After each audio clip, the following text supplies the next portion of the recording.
नाथूराम गोडसे ने गांधी जी की हत्या की थी, लेकिन हमारे देश में कुछ लोग गोडसे को सच्चा देशभक्त मानते हैं तो कुछ लोग गोडसे को कट्टर चरमपंथ से ज्यादा कुछ और नहीं समझते।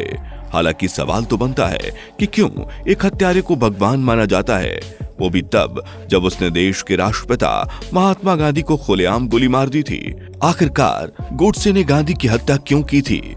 इस सवाल का सटीक और सीधा सीधा जवाब कोई नहीं देता, लेकिन इस वीडियो में हम आपको ऐसी जानकारी देने जा रहे हैं जिसे शायद किसी ने कभी आपसे जिक्र किया हो।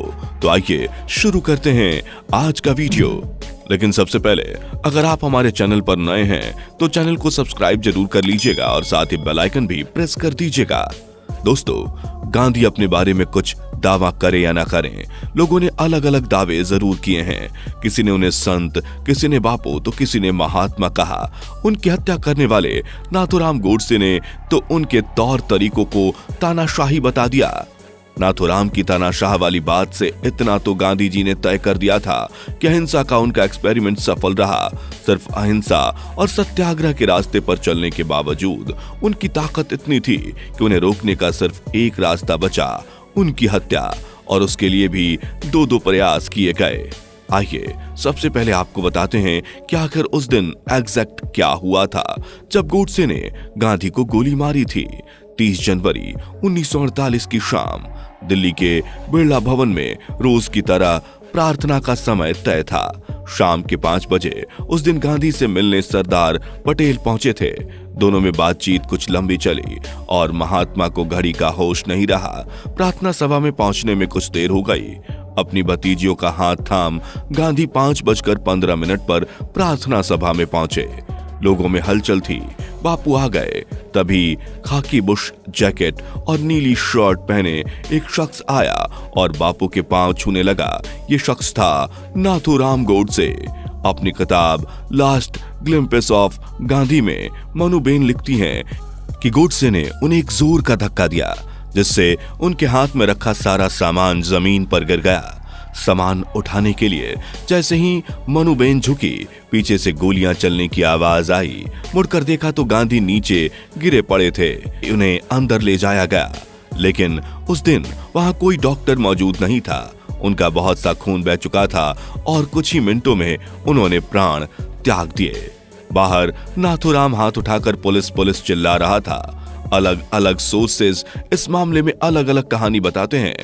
जनवरी 31, 1948 को न्यूयॉर्क टाइम्स की रिपोर्ट के अनुसार हर्बर्ट रेनर नाम के एक अमेरिकी शख्स ने नाथूराम को पकड़ा और उससे पिस्तौल छीन ली। मौके पर मौजूद लोगों में से कुछ ने बाद में बताया कि गोडसे ने भागने की कोशिश नहीं की और आत्मसमर्पण कर दिया। दोस्तों, नाथूराम का जन्म एक ब्राह्मण परिवार में हुआ था। उन्होंने हाई स्कूल की पढ़ाई बीच में छोड़ दी, फिर वह स्वतंत्रता संग्राम में शामिल हो गया था। ऐसा दावा किया जाता है कि गोडसे अपने भाइयों के साथ राष्ट्रीय स्वयंसेवक संघ यानी आरएसएस से भी जुड़ा था। बाद में उसने हिंदू राष्ट्रीय दल के नाम से अपना संगठन बनाया था जिसका मकसद स्वतंत्रता के लिए लड़ना था। गोडसे ने अपना खुद का समाचार पत्र भी निकाला जिसका नाम हिंदू राष्ट्र था। उसकी लेखनी में काफी रुचि थी। उसके विचार और आर्टिकल कई समाचार पत्रों में छपते थे। शुरू में नाथूराम महात्मा गांधी का पक्का अनुयायी था। गांधी ने जब नागरिक अवज्ञा आंदोलन छेड़ा तो उसने न सिर्फ आंदोलन का समर्थन किया बल्कि बढ़ चढ़कर उसमें हिस्सा भी लिया। बाद में वो गांधी जी के खिलाफ हो गया। उसके दिमाग में ये बातें बैठ गईं कि गांधी जी ने अपनी आमरण अनशन नीति से हिंदू हितों का बार बार गला घोटा है और वो मुसलमान और पिछड़े जातियों के समर्थक हैं। अब सवाल है कि आखिर महात्मा गांधी की हत्या क्यों की? एक्चुअली गांधी जी की हत्या के बारे में बहुत सी थ्योरियां दी जाती हैं। ऐसा माना जाता है कि ये कुछ कारण थे जिस वजह से नाथूराम ने गांधी जी की हत्या की। उनका मानना था कि गांधी जी देश के विभाजन के जिम्मेदार थे। गोडसे को लगता था कि गांधी जी ने दोनों तरफ अपनी छवि अच्छी बनाने के चक्कर में देश का बंटवारा कर दिया। गोडसे का ये भी मानना था कि तत्कालीन सरकार मुस्लिम का गलत तरीके से तुष्टीकरण कर रही है और ये सब गांधी जी की नीतियों के कारण हो रहा है। गोडसे उस वक्त बहुत टेंशन में आ गया जब उसको पता चला कि कश्मीर समस्या के बावजूद जिन्ना ने गांधी जी के पाकिस्तान दौरे की सहमति दी है। उसको लगा कि यह सब इसलिए हो रहा है क्योंकि गांधी जी का मुस्लिमों के प्रति कुछ ज्यादा ही दया वाला भाव है और हिंदुओं की भावनाओं की परवाह नहीं। गोडसे ने खुद गांधी जी के बारे में कहा था वो एक साधु हो सकते हैं लेकिन एक राजनीतिज्ञ नहीं। एक तर्क ये भी दिया जाता है कि कांग्रेस के सदस्यों ने पाकिस्तान को वादे के बावजूद 55 करोड़ रुपए नहीं देने का फैसला किया था। गांधी जी चाहते थे कि कांग्रेस वो फैसला पलट दे। उन्होंने इसके लिए आमरण अनशन की भी धमकी दी थी।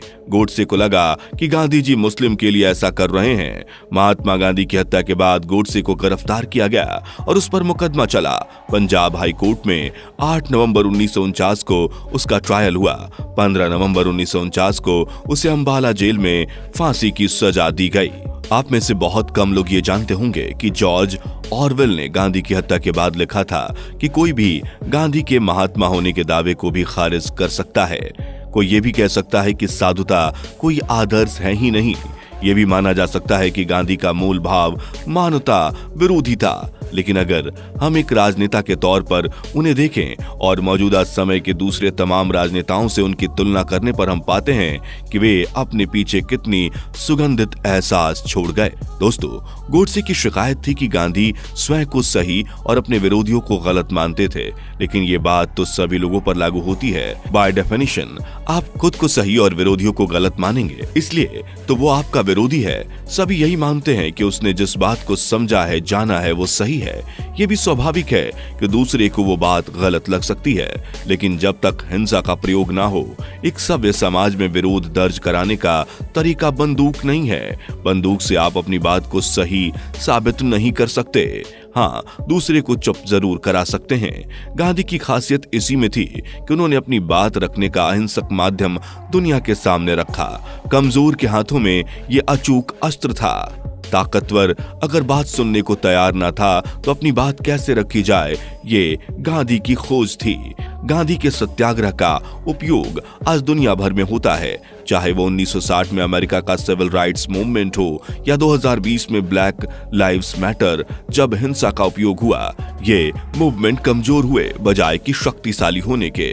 स्टेट जैसे परम शक्तिशाली इंस्टीट्यूशन के विरोध का तरीका भी सत्याग्रह और अहिंसा से ही निकला है, फिर चाहे वो रास्ता प्रदर्शन का हो या धरने का और अनशन का। गांधी की हत्या के लिए धर्म का सहारा लेते हुए गोडसे ने तर्क दिया, मैं नहीं मान सकता कि किसी आक्रमण का सशस्त्र प्रतिरोध कभी गलत या अन्यायपूर्ण भी हो सकता है। प्रतिरोध करने और यदि संभव हो तो ऐसे शत्रु का बलपूर्वक वश में करने को मैं एक धार्मिक और नैतिक कर्तव्य मानता हूँ। रामायण में राम ने विराट युद्ध में रावण को मारा है और सीता को मुक्ति दिलाई। महाभारत में श्री कृष्ण ने कंस को मारकर उसकी निर्दयता का अंत किया और अर्जुन को अपने मित्रों और संबंधियों, जिनमें पूज्य भीष्म भी शामिल थे, के साथ लड़ना और उनको मारना पड़ा क्योंकि वे आक्रमणकारियों का साथ दे रहे थे। राम कृष्ण का उदाहरण देने से पहले गोडसे भूल गया कि राम ने युद्ध से पहले रावण के पास अपना दूत भेजा था। श्री कृष्ण आखिरी समय तक युद्ध को टालने की कोशिश करते रहे, यहाँ तक कि पांडवों की तरफ से वो 5 गांव भूमि लेने को भी तैयार थे। आपको ये जानकर हैरानी होगी कि आइंस्टीन ने कभी गोडसे के तर्कों को नहीं सुना, लेकिन गांधी को श्रद्धांजलि देते हुए वो भी यही बात कह रहे थे। उन्होंने कहा, अंत में वो अपने आदर्शों का शिकार बन गए। अहिंसा के आदर्श। उनकी मृत्यु इसलिए हुई क्योंकि अव्यवस्था और अशांति के दौर में उन्होंने खुद के लिए सुरक्षा लेने से मना कर दिया।